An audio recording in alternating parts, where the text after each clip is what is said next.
ang pinakapinagkakatiwalaan. ABS-CBN News and Current Affairs. Panig sa katotohanan, panig sa bayan. Kanina, Court of Appeals inabsuelto si dating Mindoro Governor Jose Villarosa sa salang pagpatay sa dalawang anak ng kalaban sa politika. Ngayon, Villarosa malaya na, Malacanang naghugas kamay.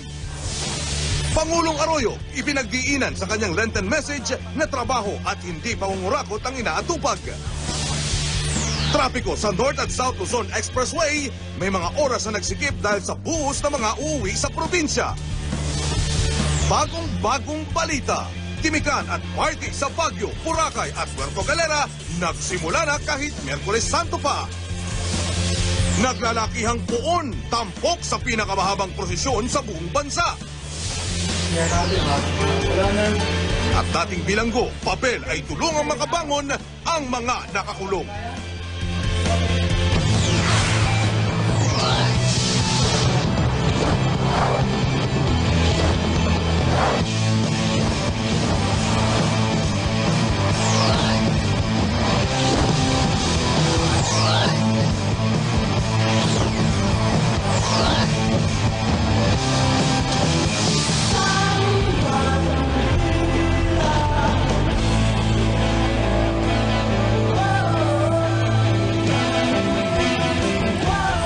Balitang bumabandila, malaya na si dating Mindoro Governor Jose Villarosa.